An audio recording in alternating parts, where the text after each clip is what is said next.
Hello everyone. पिछले lecture में हमने ये देखा था कि वन वन फंक्शन क्या होते हैं। ठीक है, तो आज हम कुछ क्वेश्चंस करेंगे वन वन फंक्शन के और फिर उसके बाद ऑनटू की डेफिनेशन पढ़ेंगे। तो वन वन के कुछ क्वेश्चंस मैं लेता हूँ एक्सरसाइज से। जैसे क्वेश्चन है यहाँ पर हमें दिया हुआ है, let A is equal to set containing elements 1 2 3 1 2 3 and B, एक सेट बी दिया हुआ है, उसमें कौन कौन सा एलिमेंट है 4 5 6 7 4 5 6 7 और हमें इसमें f दिया हुआ है mapping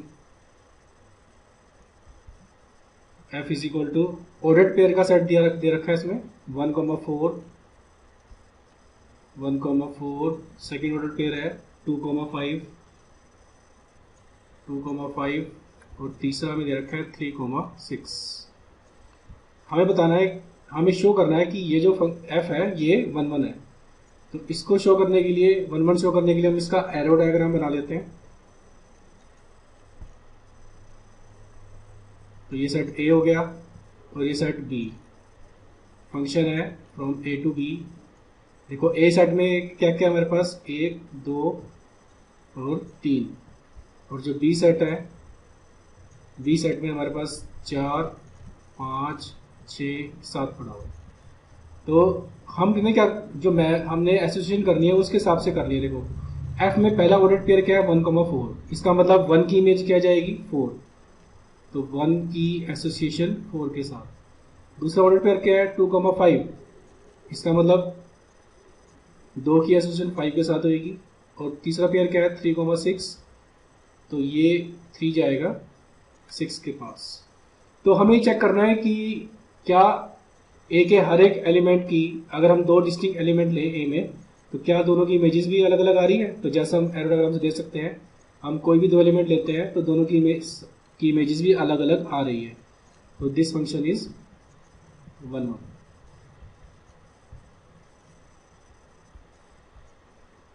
this function is one one. चलिए आगे बढ़ते हैं, एक क्वेश्चन और करता हूं मैं।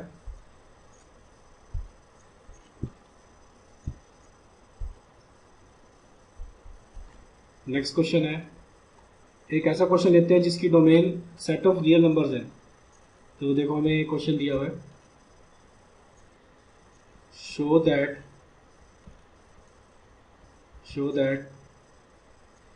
The function f from R to R given by fx is equal to x cube plus 2 is 1 1 is 1 1। ये क्वेश्चन हमें 1 1 प्रूव करना है। तो 1 1 के लिए देखो मैंने उसे समझाया था कि शो दैट का जब भी क्वेश्चन होगा तो हम हमेशा बाय डेफिनेशन चलेंगे। और डेफिनेशन हमने क्या पढ़ी थी, अगर तुम्हें याद हो तो f of x1 is equal to f of x2 implies क्या होना चाहिए x1 is equal to x2। ठीक है, तो शुरू करते हैं। हमारे पास ये जो चीज है ये गिवन होगी, f of x1 is equal to f of x2। ठीक है, अब f ऑफ फंक्शन हमारे पास क्या दिया हुआ है, देखो फंक्शन ये दिया हुआ है x क्यूब प्लस 2। तो x की जगह हम क्या रख देंगे x1 रख देंगे, तो क्या बनेगा x1 क्यूब प्लस 2 और यहाँ पे क्या बनेगा x2 क्यूब प्लस 2। तो ये 2 से 2 तो कट ही जाएगा, तो क्या बनेगा x1 cube is equal to x2 cube. अब हमने यहाँ से शो करना है कि फंक्शन को ऑन टू शो करने के लिए हमें क्या शो करना होगा इस क्वेश्चन में कि x1 is equal to x2 होगा। तो हमें यहां से शो करना है x1 is equal to x2।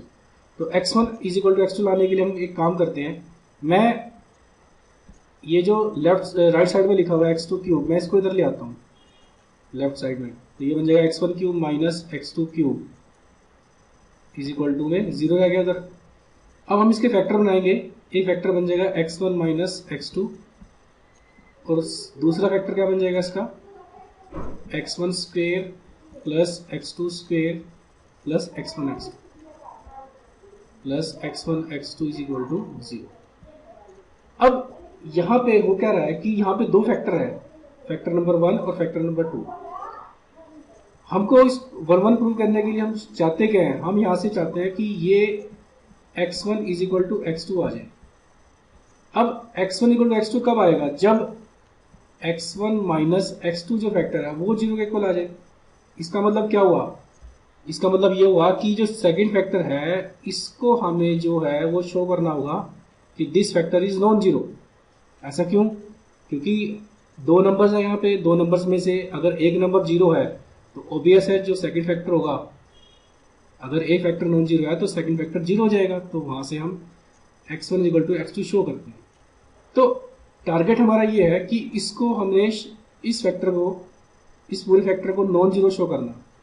तो इसको नॉन जीरो शो करने के लिए हम क्या करते हैं, सबसे पहले मैं इसको एक बार अलग से लिख लेता हूँ। ये है हमारे पास x1 square plus x2 square plus x1 x2, ठीक है। मैं क्या करता हूँ यहां से इसका स्क्वेयर कंप्लीट करता हूं। तो मैं इसको एक बार दोबारा से लिखता हूं, x1 square x1 x2 plus x2 square, ठीक है। अब स्क्वेयर कंप्लीट करने के लिए मुझे a प्लस बी का होल स्क्वेयर बनाना है। तो ये मेरा हो गया a स्क्वेयर प्लस 2 मैंने अपनी मर्जी से लगा दिया, 2 ये हो गया a। अब b मुझे ऐसा लेना है कि x1 x2 बन जाए। तो b मुझे क्या लेना होगा, x2/2। 2 से 2 कटेगा तभी ऊपर ये x1 x2 बन जाएगा। तो ये मेरा क्या हो गया, ये x1 क्या हो गया a और x2 और जो b है मेरा क्या हो गया x2/2। तो स्क्वेयर कंप्लीट करने के लिए इसका स्क्वेयर मुझे ऐड करना है, इसका b का स्क्वेयर यानी कि x2/2 का स्क्वेयर। तो क्या बन जाएगा x2 स्क्वेयर बाई 4, ये ऐड करा और यही माइनस कर दिया और plus x2 square as it is लिख दिया, ठीक है। अब क्या बन गया, ये a प्लस बी का होल स्क्वेयर बन गया, जिसमें a क्या है x1 और b क्या है x2/2। तो मैं इसको लिख सकता हूं x1 प्लस x2/2 का होल स्क्वेयर। अब जो टर्म्स बच गई यहां से लेके यहां तक, ये सारी चीज तो a प्लस बी का होल स्क्वेयर बन गई। अब इसको जब सोल्व करूंगा इन दोनों को तो क्या बन जाएगा, ये बन जाएगा प्लस 3/4, एलसीएम लेके इसका ये चीज बन जाएगी 3/4 x2 का होल स्क्वायर।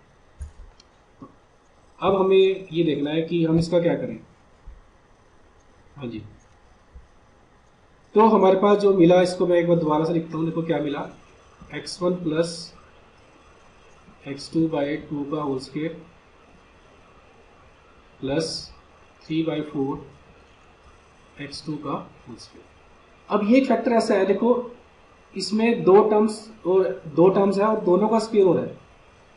इसका मतलब ये जो टर्म है, ये पूरी की पूरी जो टर्म है, ये कभी भी 0 से छोटी नहीं हो सकती। इसका मतलब ये सारी टर्म कैसी होगी, या तो ग्रेटर देन 0 रहेगी या फिर इक्वल टू 0 होगी। अब हम क्या करते हैं, यहां से केस बनाते हैं। केस 1 में मैं क्या करता हूं, ये जो सारी चीज है x1 प्लस x2/2 का होल स्क्वायर प्लस 3/4 x2 का स्क्वायर, अगर मैं इसको 0 से बड़ा लेता हूं तो इसका मतलब क्या हुआ, ये जो फैक्टर है ये वाला, ये फैक्टर कैसे हो जाएगा, नॉन जीरो। तो ऑब्वियस है बट प्रोडक्ट 0 है, तो इसका मतलब x1 माइनस x2 क्या हो जाएगा, 0। तो यहां से हमको क्या मिल जाएगा, x1 is equal to x2, ठीक है। अब हम करते हैं केस 2।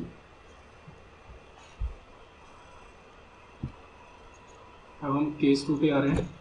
केस 2 में हमने क्या लेना है, मैंने क्या बताया था शुरू में कि ये जो फैक्टर है या तो ग्रेटर देन 0 रहेगा या इक्वल टू 0 रहेगा। तो दूसरा केस क्या लेना पड़ेगा कि this factor is equal to 0। तो x1 प्लस x2/2 का होल स्क्वायर प्लस 3/4 x2 का whole square is equal to 0 हो गया। अब अगर ये सारा 0 हो गया तो मतलब ये क्वांटिटी और ये क्वांटिटी, ये दोनों के दोनों क्या होगी, 0 के इक्वल होगी।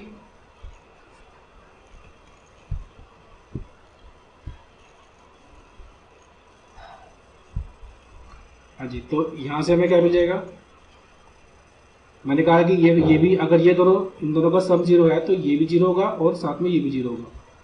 तो यहाँ से देखो क्या क्या मिलेगा हमको, x1 प्लस x2/2 ये 0 के इक्वल हो गया, और साथ में अब ये जो सेकंड फैक्टर है, सेकंड जो टर्म है ये भी 0 होगी, यानी कि x2 भी 0 हो जाएगा। अब x2 को जब इसमें पुट करोगे फर्स्ट वाली में तो x1 भी क्या हो जाएगा 0। तो उस केस में भी क्या आ रहा है, x1 is equal to x2 आ रहा है।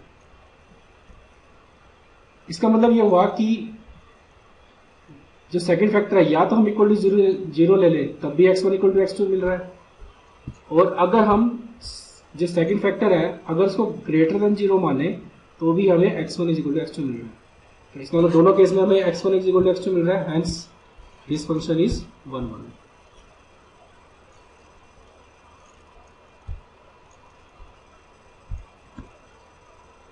हाँ जी, तो ये क्वेश्चन हमने ऐसे किया था। तो इसके बाद हम बात करते हैं ऑन टू फंक्शंस की। ऑन टू फंक्शन की मैं डेफिनेशन लिखता हूं, on to function.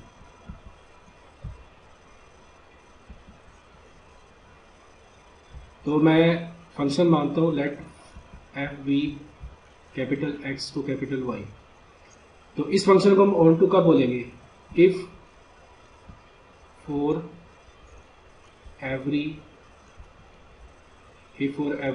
y belongs to capital Y there exists x belongs to capital X such that f of x is equal to y। अब इस definition का मतलब तुम क्या समझते हो, इसको मैं एक एग्जांपल से समझते हैं। मैं क्या करता हूँ, एक सेट लेता हूँ A, सेकंड सेट लेता हूँ B, इसको मैंने नाम दे दिया A, इसको नाम दे दिया B। इसमें कुछ एलिमेंट डाल देता हूँ 1 2 3 4, इसमें डाल देता हूँ A B C।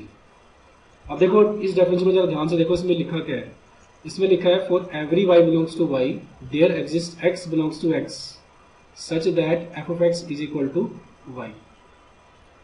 अब y जो है इसको यहाँ पे मैंने कैपिटल X लिया था, यहाँ पे कैपिटल X की जगह पे A आ गया सेट और कैपिटल Y की जगह पे B आ गया। अब ये जो एक एलिमेंट्स है इन सबको आप क्या मानो, X मानो, और जो कैपिटल B के जितने भी सारे एलिमेंट है उसको मानते हैं Y। अब वो कहना क्या चाह रहा है, वो कहना चाह रहा है कि B का कोई भी एलिमेंट ले लो, चाहे आप A ले लो, चाहे B ले लो, चाहे C ले लो, तीनों के लिए एक A में एलिमेंट ऐसा मिलेगा, और वो कैसा होना चाहिए A में, इन तीनों में की क्या, इन तीनों में से जो तीनों एलिमेंट्स हैं वो उन सब की प्रीइमेज A में होनी चाहिए। इसका मतलब ये कहना चाह रहा है। इसको एक बार मैं दोबारा से एग्जांपल से देखते हैं इसको। मान लो मैं कुछ इसकी इमेजेस असाइन करता हूँ, से मैंने 1 को B पे भेज दिया, 2 की एसोसिएशन A के साथ होगी, 3 की C के साथ, और 4 की B के साथ। अब देखो डेफिनेशन का ध्यान से समझते हैं। सबसे पहले जो वर्ड है फॉर एवरी, इस पे ध्यान देना है। For every y belongs to y, for every का मतलब B के सारे एलिमेंट के लिए हमने देखना है। तो B में एलिमेंट कौन कौन से है, A भी है, B भी है, C भी है। तीनों के लिए हमें एक ऐसा x मिलना चाहिए किसमें, A में, such that f of x equal to y। इसका मतलब B में जितने एलिमेंट्स हैं सबकी प्रीइमेज होनी चाहिए, A की भी प्रीइमेज होनी चाहिए, B की भी प्रीइमेज होनी चाहिए, C की प्रीइमेज होनी चाहिए। अब देखो जरा क्या A की प्रीइमेज है, यस A की प्रीइमेज है। देखो A की प्रीइमेज क्या बन रही है, यहाँ पे A की प्रीइमेज 2 बन रही है। नेक्स्ट एलिमेंट है B का, B, क्या B की प्रीइमेज बन रही है, यस 1 बन रही है। नेक्स्ट एलिमेंट है C, क्या C की प्रीइमेज बन रही है, यस बन रही है 3। वैसे B की 2 प्रीइमेज बन रही है, देखो B की प्रीइमेज 1 भी है और B की प्रीइमेज 4 भी है। तो हमने तो कोई एक ढूंढनी है, उसने बोला ना there exist x belongs to x. तो इसका मतलब ये हुआ कि बी में जितने एलिमेंट्स हैं तीनों के तीनों, उन तीनों की प्री इमेज मिल रही है। तो इसका मतलब ये फंक्शन जो है इस डेफिनेशन को सेटिस्फाई करता है। तो ये जो फंक्शन मैंने बनाया है, दिस फंक्शन इज ऑनटू। ठीक है, अब एक एग्जांपल और करते हैं।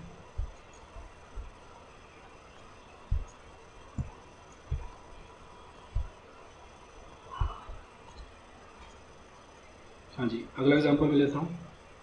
फिर से मैं इसको एरो डायग्राम से शो करता हूँ। मैं set A set B, this is set A, this is set B.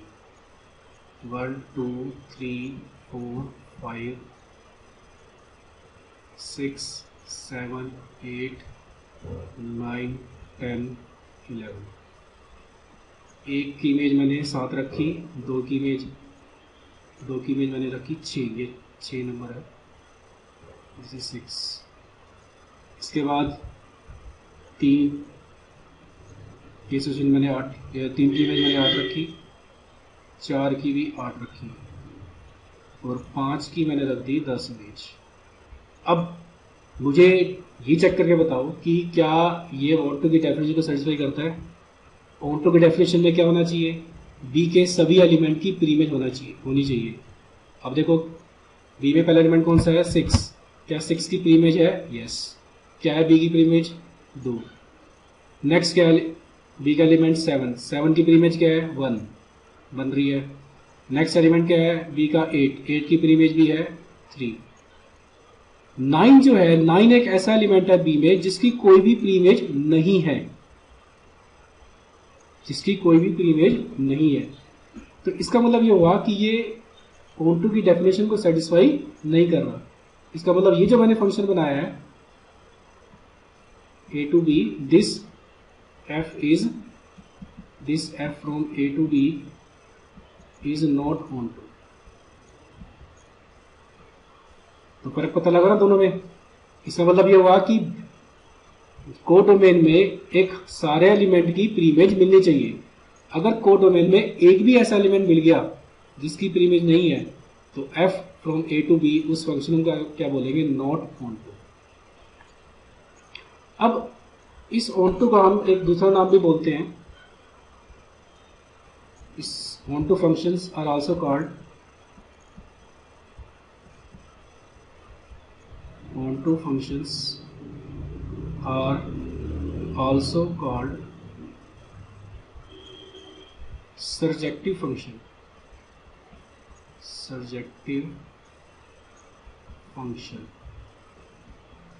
जैसे 1 का हमने कहा था इंजेक्टिव फंक्शन, ऐसी सर्जेक्टिव ऑनटू फंक्शन को हम सर्जेक्टिव फंक्शन भी बोलते हैं।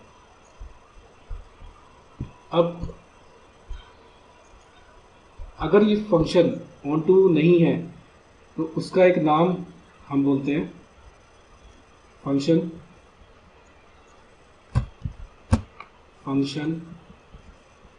विच इज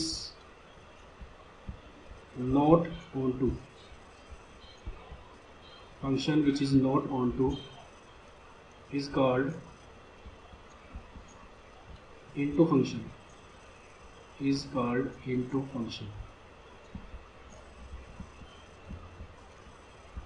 चलिए, अब क्वेश्चन ये उठता है कि फिर से वही प्रॉब्लम है कि इसको हम मैथमेटिकली कैसे चेक करें। तो हम क्या करते हैं, दोबारा अपने एग्जांपल पे आते हैं। जो एग्जांपल हमने किया था, हमने 2 एग्जांपल करे थे ऑनटू पे। एक बार मैं दिखा देता हूँ। हाँ जी, तो ये आप देख सकते हो। अच्छा, ये जो फंक्शन है जो हमने पहला एग्जांपल दिया था, ये जो फंक्शन था ये तो ऑनटू था, और ये जो फंक्शन था ये ऑनटू नहीं था। अब देखो दोनों में फर्क क्या है। अगर मैं इस वाले फंक्शन की बात करूं जो ऑनटू था, उसकी जो कोडोमेन है, उसकी कोडोमेन में क्या क्या आ रहा है। अगर मैं इसकी कोडोमेन लिखूं तो उसमें क्या क्या आ रहा है, ABC। और अगर मैं इसकी रेंज लिखूं, रेंज में जैसे तुम्हें बताया था कि रेंज क्या होता है, सेट ऑफ इमेजेस। अब इसमें इमेजेस कौन कौन सी बन रही है, ए बी इमेज बन रही है, बी भी बन रही है, सी भी बन रही है। तो इसमें रेंज में क्या क्या आएगा, ए बी सी तीनों आ जाएंगे। इसमें मैं ए भी लिखूंगा, बी भी लिखूंगा, सी भी लिखूंगा। तो इसमें हो क्या रहा है कि जो कोडोमेन है वो किसके इक्वल आ रही है, रेंज के। इसका मतलब ये पता लगा कि जब भी कोडोमेन और रेंज इक्वल होंगी तो उस केस में हम फंक्शन को क्या बोलेंगे, ऑन टू फंक्शन। अब जो नेक्स्ट एग्जांपल आएगा इसमें देखो, इस वाले एग्जांपल में इसमें 9 और 11 ये दो एलिमेंट ऐसे हैं जिनकी कोई भी प्रीइमेज नहीं है, 9 और 11। तो इसका मतलब इसमें रेंज और कोडोमेन सेम नहीं है, तो इसलिए फंक्शन ऑन टू नहीं है। तो हम सारे क्वेश्चंस में चेक कैसे करेंगे, हम रेंज निकालेंगे। कोडोमेन तो सारे क्वेश्चन में दे ही रखा होगा, अगर रेंज कोडोमेन के इक्वल आ जाती है तो फंक्शन ऑन टू है, अगर इक्वल नहीं आती तो फंक्शन ऑन टू नहीं है। क्लियर। तो अब हम क्वेश्चन पे आते हैं, कुछ क्वेश्चन करते हैं इसके।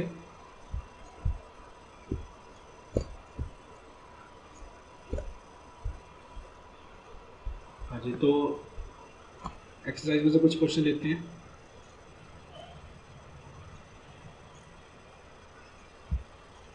सबसे पहले एक ये देखो, ये क्वेश्चन है हमारे पास, शो दैट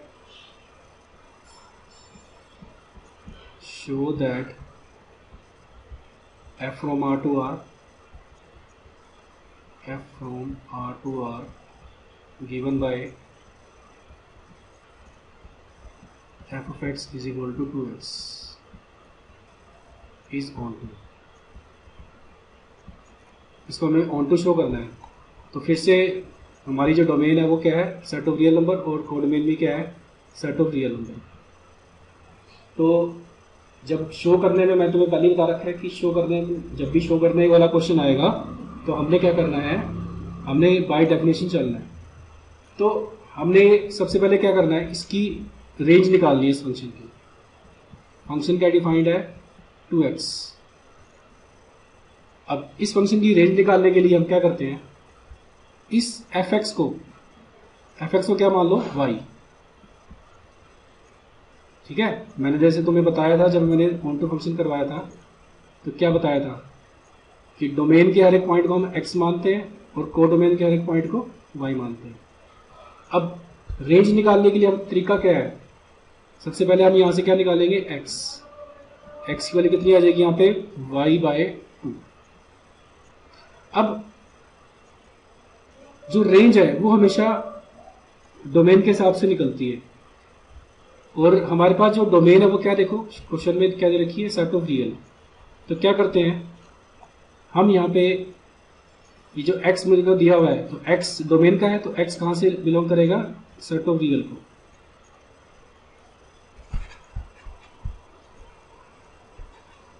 तो अब इसके बाद हमने क्योंकि शो करना है कि this function is onto, तो इसका मतलब हमें ये शो करना है कि जो उसकी रेंज भी है वो कोडोमेन के इक्वल है, और कोडोमेन हमें क्वेश्चन में दे रखी है। देखो हम देख सकते हैं क्वेश्चन में जो कोडोमेन है वो क्या है हमारे पास, सेट ऑफ रियल। तो रेंज को भी हमने सेट ऑफ रियल दिखाना है।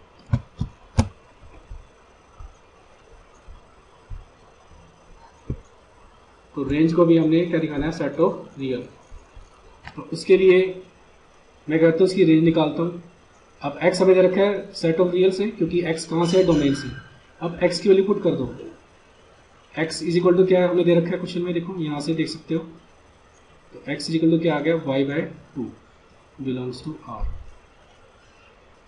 तो यहाँ से अब ये जो पूरा नंबर है ये रियल नंबर को बिलोंग कर रहा है। हमने y को भी, r को, y भी जो है हमने शो करना है कि y भी r में से है। तो बट यहाँ पे तो y/2 है, तो मैं इस नंबर को 2 से मल्टीप्लाई कर देता हूँ, y/2 इंटू 2, 2 से 2 कैंसिल हुआ। ऐसा हम ये स्टेप इसलिए कर सकते हैं क्योंकि ये एक रियल नंबर है y/2, तो अगर मैं एक रियल नंबर में 2 से मल्टीप्लाई भी कर दूं तो भी रियल नंबर ही रहेगा। तो यहां से मुझे क्या मिला, y बिलोंग्स टू R। अब y कहां से था, कोडोमेन से। इसका मतलब जो हम यहाँ पे y निकाल रहे हैं ये क्या निकाल रहे हैं, रेंज निकाल रहे हैं। तो यानी कि अब y जो है वो क्या आ गई इसकी, रियल नंबर। तो मैं यहाँ से रेंज क्या लिखूंगा, range is equal to R। और हमें जो कोडोमेन दे रखी थी वो भी क्या दे रखी थी, सेट ऑफ रियल नंबर। तो कोडोमेन और रेंज दोनों सेम आ गई, तो this implies function is onto.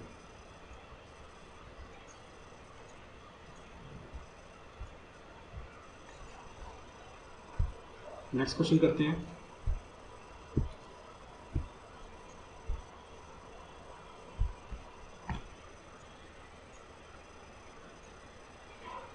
जी देखो, हमें दे रखा है function is equal to x cube, और इसमें हमें क्या दे रखा है, f from R to are.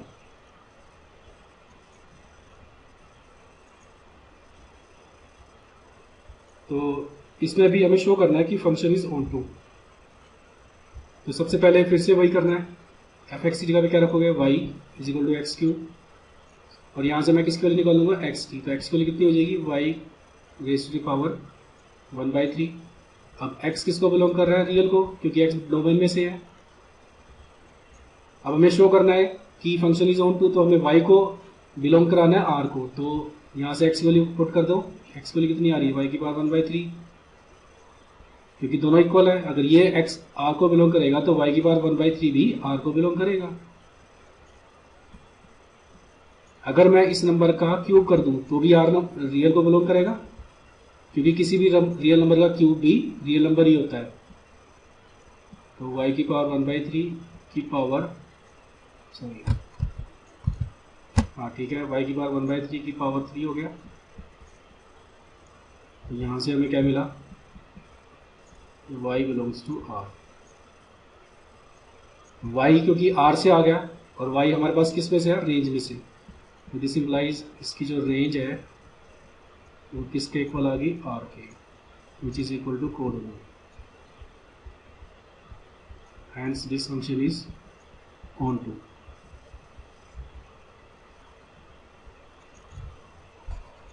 Next question करते हैं।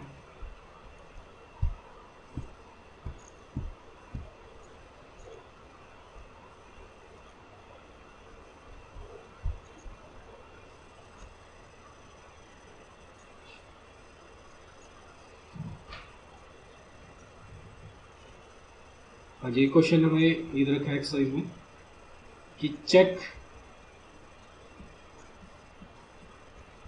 दी surjectivity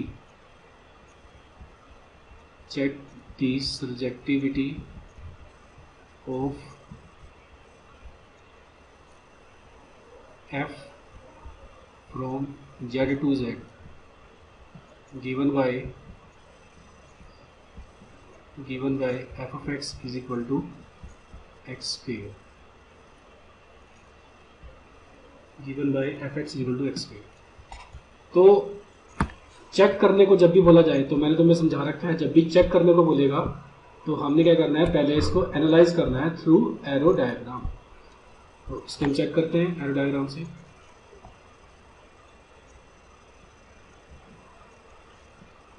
यहाँ पे जो फंक्शन है मेरा वो z से z है, यहाँ भी z आएगा, यहाँ भी z का मतलब क्या है, सेट ऑफ इंटीजर्स।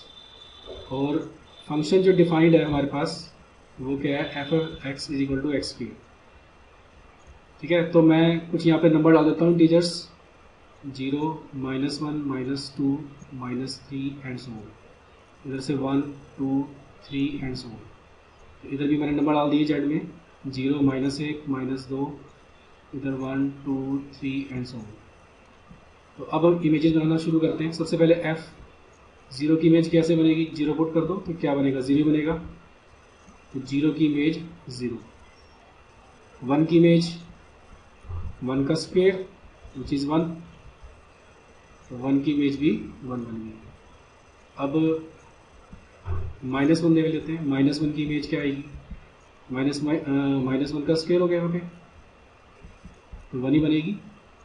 यहाँ पे -1 की इमेज भी 1, तो और -2 की अगर इमेज बनाना चाहोगे तो -2 की इमेज क्या बनेगी, 4 बनेगी।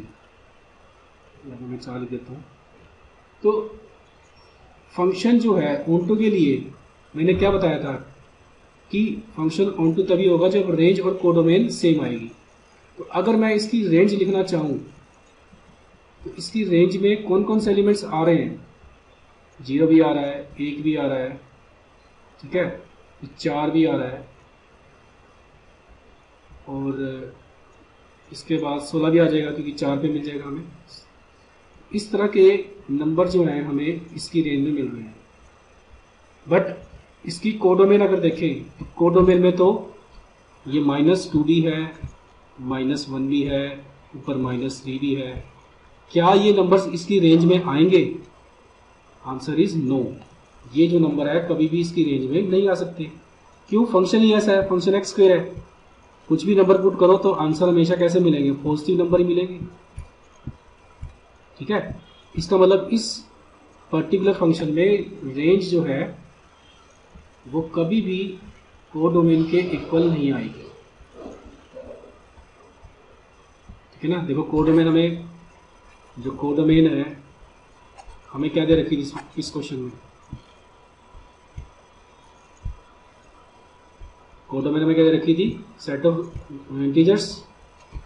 इसका मतलब क्या हुआ? This function is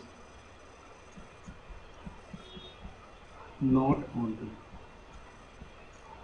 range is not equal to codomain, this function is not on to।